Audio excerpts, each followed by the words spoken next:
கிறிஸ்துவுக்குள் அன்பானவர்களே, தேவனாய் கர்த்தர் உங்களை ஆசீர்வதிப்பாராக. என்கிட்ட சிலர் புகார்களை சொல்லியிருக்கிறார்கள். உங்கள் வீடியோக்களை நீங்கள் யூடியூப்பில் போட வேண்டாம், அதில் நிறைய அருவருப்பான ஃபிகர்லாம் போடுறாங்க, அதனோட உங்களுடைய வீடியோக்களை நீ எதுக்கு போடுறீங்க, அது போட வேண்டாம், அந்த அருவருப்புகள் மத்தியில் உங்கள் வீடியோக்கள் போக வேண்டாம். ஷார்ட்ஸில் போட்டாலும் அதில் அருவருப்பு தான் நிறைய திடீரென்று வருகிறது, அது வேண்டாம். அந்த அருவருப்புகள் மத்தியில் உங்கள் வீடியோக்கள் வேண்டாம். உங்களை பார்க்கணும்னா, உங்கள் வீடியோவை பார்க்கணும்னா நான் அருவருப்புகளையும் கிராஸ் பண்ணி தான் போக வேண்டியதாக இருக்குது. அதனால் அந்த வீடியோக்களெல்லாம் அந்த ஷார்ட்ஸ்லேயும் போட வேண்டாம், யூடியூப்லேயும் போட வேண்டாம். எங்களுடைய வாட்ஸ்அப் நம்பர்களுக்கு நீங்கள் எங்களுக்கே அனுப்பிவிடுங்கள் என்று சொல்லி அந்த வாட்ஸ்அப் நம்பர்கள் எல்லாம் அவரவருடைய வாட்ஸ்அப் நம்பரை கொடுத்திருக்கிறார்கள். அதில் குறைஞ்சபட்சம் 600 வாட்ஸ்அப் நம்பர்கள் எனக்கு கலெக்ட் ஆகிருக்கிறது. அந்த 600 வாட்ஸ்அப் நம்பர்களுக்கு மட்டும் என்னுடைய மெசேஜ் ரீச் ஆகும். யூடியூப்லேயும் நாங்கள் போட மாட்டோம், இங்கே ஷார்ட்ஸ்லேயும் போட மாட்டோம். ஏன்னா அதில் ஃபிகர்ஸ் பெண்கள் நிர்வாணிகளாக இருக்கிறதையும் ரொம்ப அருவருப்பான சாயலில் ஈடுபடுகிற இதிலெல்லாம் அதில் வர்றதுனால உங்கள் வீடியோக்களெல்லாம் நீங்கள் அது ஷார்ட்ஸ்லேயோ இதுலேயும் வீடியோவிலையும் போட வேண்டாம்.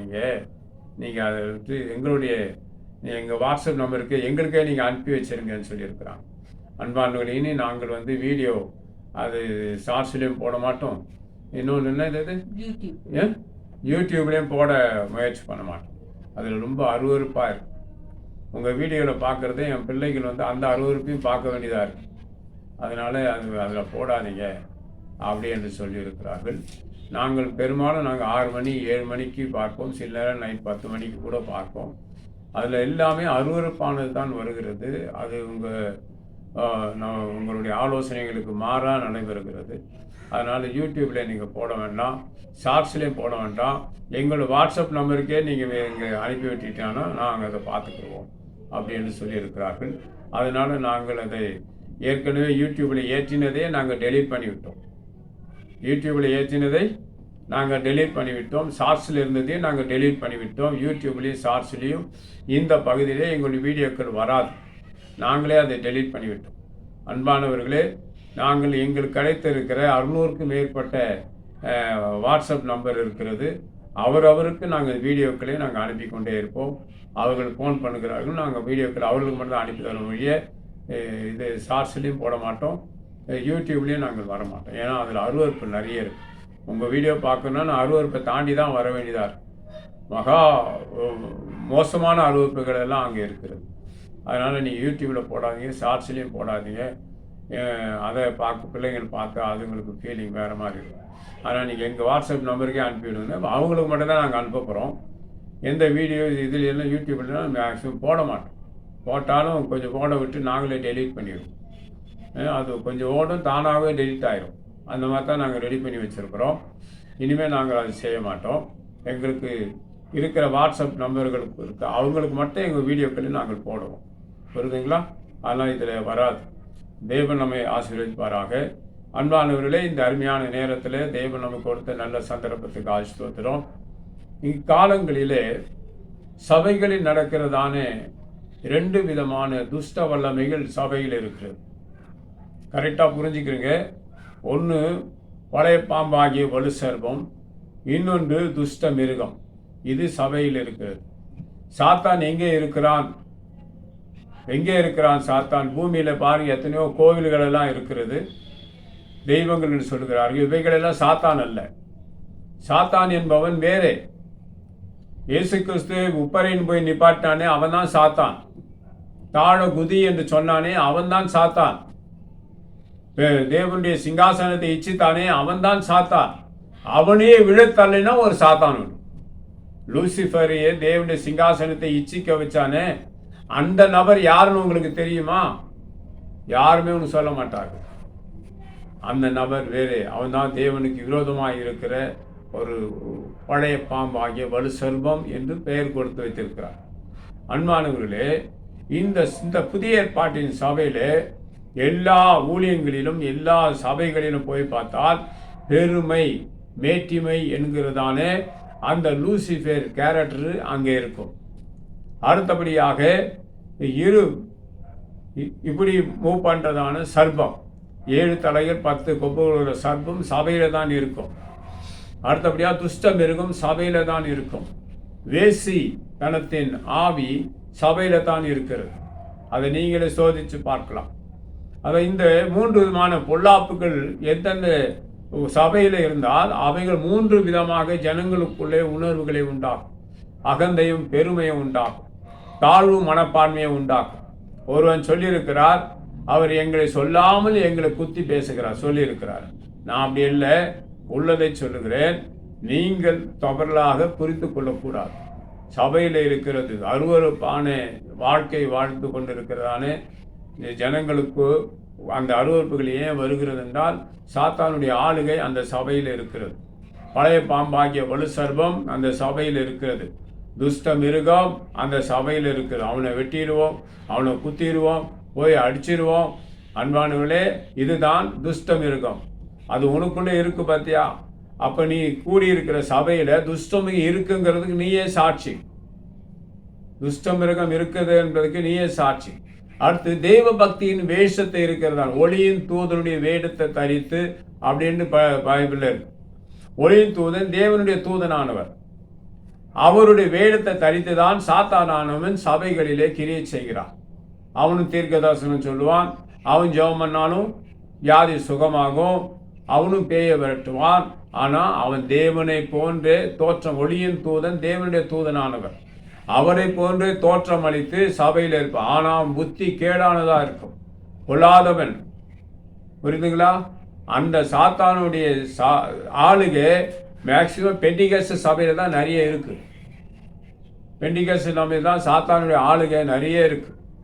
மறைமுகமான பாவங்கள், மறைமுகமான எல்லா கீழ்த்தரமான கிரியைகள் எல்லாம் பெண்டிகஸ்ட் சபையில் இருக்கிறது. நானும் நிறைய ஊழியக்காரர்களை பார்க்கிறேன்.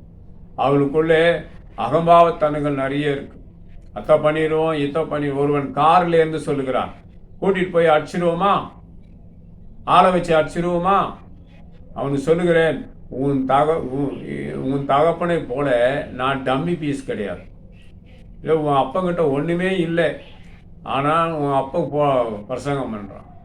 எனக்கு தேவன் என் பரிசுத்தவான்கள் நிறைவான வளர்ச்சிக்கு அளவுக்கு தக்க பூர்ண புருஷராகும் வரைக்கும் எப்படி மாற்றுறதுங்கிறது உபதேச ரீதியாக கிருபைகளை வாங்கி கொடுத்து என்னை நெருக்கி என்னை சரியாய் வளர்த்தவர்கள் இல்லை. அவர்கள் எல்லாம் போய்விட்டார்.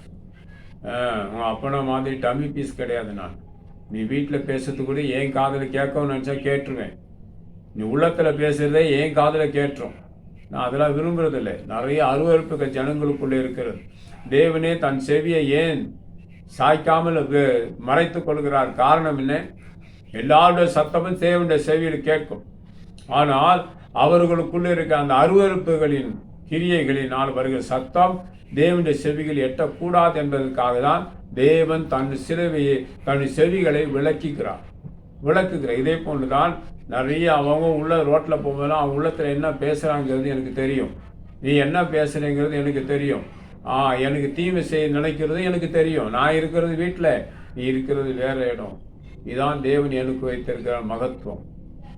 புரியுதுங்களா? அதனால இதெல்லாம் லூசிஃபர், இதெல்லாம் வலு சர்பம், இதெல்லாம் பன்றி கூட்டங்கள், இப்படியாப்பட்டவர்கள் எல்லாம் பன்றி மேய்க்கிறவர்கள், பன்றி கூட்டங்கள். தேவனுடைய ஆடுகளாகி ஜனங்களை மேய்க்கிறவர்கள் அல்ல, அவன் பன்றி மேய்க்கிறவர்கள். தேவன் பன்றி மேய்க்கிறவர்களை ஊழியத்துக்கு அழைக்கவில்லை.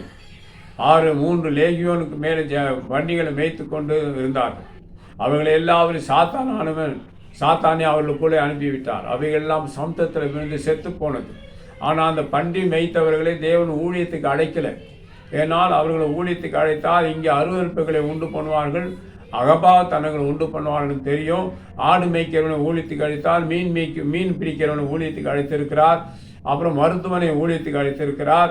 எத்தனை பாக்கியம்! ஆனால் பன்றி மேய்க்கிறவனை மட்டும் ஊழியத்துக்கு அழைக்கலை. ஏனென்றால் திசை மாறி விடுவான் என்று தெரியும். பன்றிகளோடு வாழ்ந்தவன் திசை மாறி விடுவான். அதனால தான் ஆடு மேய்த்து கொண்டிருந்த மோசையை மீட்புக்காக அழைத்திருக்கிறார். மீன் பிடித்து கொண்டு பேதுரை தேவன் அழைத்திருக்கிறார். அடுத்து மருத்துவராக அந்த லூக்காவை தேவன் அழைத்திருக்கிறார். இப்படி வேதத்தில் சில பரிசுத்தவான்களை தேவன் இழுத்து அவர் பட்சத்தில் வைத்து அவருக்காக செயல்படுத்தி இருக்கிறார்கள். அல்லேலூயா! ஆனால் பன்றி மேய்க்கிறவனை மட்டும் தேவன் அழைக்கல. காரணம், அவன் வேறு திசையாய் போய்விடுவான். அவனுடைய சுபாவங்கள் எல்லாம் வித்தியாசமாக இருக்கும். அவனை அவன் வழியிலே போவான், தேவனுடைய வழியிலே போக மாட்டான். தேவனுடைய கற்பனையில கை கொள்ள மாட்டான், அவன் வழியிலே போவான். ஏனென்றால் அவனுக்கு பன்றிகள் மேய்க்கிறவர்களுக்கு ஒரு பாகால் இருக்கிறது. அந்த பாகாலுடைய அரவணைப்பிலே தான் பன்றி மேய்க்கிறவர்கள் இருப்பார்கள். அந்த பாகால் எங்கே இருக்கும் என்றால் பன்றிகள் மத்தியில் தான் இருக்கும், மாடுகள் மத்தியில் இருக்காது. மாடுகள் மேய்க்கிறார்கள், போய் பாருங்கள், மாடுகளை வளர்க்கிறார்கள், அவர்கள் மத்தியிலே பாகால் இல்லை. ஆனால் பன்றிகள் மேய்க்கிற இடத்துல பாகால் இருக்கும். சிறு வயதிலே சொல்வார்கள், பன்றி இருக்கிற இடத்துக்கு போகாதடா, அங்கே பேய் இருக்கும் அப்படின்னு என்னை சொல்லி என்னை வளர்த்திருக்கிறார்கள். அதனால பன்றிகள் எங்கெல்லாம் இருக்கிறதோ அங்கே பேய்கள் இருக்கும். அந்த பேய்கள் தான் அந்த பன்றி கூட்டத்தில் நிறைய நிற்கும். போய் பாருங்கள், எருமாடுகள் மேய்க்கிறார்கள், அங்கே பேய் இல்லை. அப்புறம் பசுமாடுகளை மேய்க்கிறார்கள், பேய் இல்லை. ஆடுகளை மேய்க்கிறார்கள், பேய் கிடையாது. ஆனால் பன்றிகள் மத்தியில தான் பேய்கள் இருக்கும். அப்போ பன்றி மேய்க்கிறவர்களை தேவன் ஊழியத்துக்கு அழைக்க வந்தால் அவர்கள் என்ன செய்வார்கள் என்பது தேவனுக்கு தெரியும்.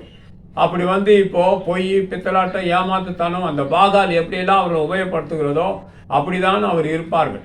அதனால தான் அந்த லேகியோன் பிசாசை பன்றிகளுக்குள்ளே அனுப்பினார். ஆனால் பன்றி மேய்க்கிறவனே ஏன் பின்ன வா அப்படின்னு சொல்லவில்லை. எனக்கு பின்னே வான் பேதுரை கூப்பிட்டிருக்கார், அநேக மீன்களை பிடிக்கிறவனாக்குவேன்னு சொன்னார். அன்பானவர்களே, அந்த பன்றிகளை குள்ளே இந்த லேகியோன் பிசாசை அனுப்பினதுனால போய் எல்லா சமுத்திரத்தில் விழுந்து செத்து போச்சுது. ஐயோ, என் பன்றின்னு சொல்லி ஓடினவர்களை நீங்கள் வாங்கள், நான் உங்களை மனுஷர்களை மேய்க்கிறவர்கள் ஆக்குவேன் என்று தேவன் பன்றி மேய்க்கிறவர்களை சொல்லவே இல்லை. காரணம் என்ன? அவர்களுக்குள் இருந்த பாகார்கள், அந்த பன்றி கூட்டத்தில் தங்கியிருந்தான பிசாசுகள், அது பன்றிகள் ரத்தங்களை குடிக்கும், பன்றிகளின் மாம்சங்களை சாப்பிடும். அந்த ஆவி அங்கே தான் இருக்கும். அதனால தான் தேவன் இப்படியாப்பட்டவர்களை அழைக்கவில்லை. அப்படியாப்பட்டவர்கள் தப்பிதமான வழியிலே போவார்கள், என் பிரமாணத்தை கை கொள்ள மாட்டார்கள், அவர்கள் வழியிலே நியமித்து கொண்டு போவார்கள் என்று சொன்னால் அந்த லேகியோன் பிசாசை பன்றிகளுக்குள்ளவும் அந்த மேய்ப்பர்களை தன் பட்சம் வர சொல்லி அழைத்ததாக வேதத்தில் இல்லை. இருக்கா? பன்றி மேய்க்கிறவர்களை எனக்கு பின்னே வா என்று தேவன் கூப்பிட்டதா வேதத்தில் கிடையாது. எனக்கு தெரியல, உங்களுக்கு தெரியுமான்னு பாருங்க. அதனால தான் தேவன் ஆடு மேய்க்கிறவனை கூப்பிட்டார். மோசே போய் ஆடு மேய்த்தார், அவனுக்கு வா சொல்லி கூப்பிட்டார். அவனை இவன் தேவன் போய் மோசையை சந்தித்தார். ஆடு மேய்க்கிறவனை கூப்பிட்டார். மீன் பிடித்திருந்த பேதுரை போய் கூப்பிட்டுருக்கிறார். இப்படி தேவன் பலரை கூப்பிட்டுருக்கிறார். அந்த பன்றி மேய்க்கிறவன் மட்டும் கூப்பிடலை. ஏனென்றால் அவர்கள் ஒரு புத்தி, அந்த பாகாண்ட புத்தி அவர்களுக்குள்ளே இருக்கும்.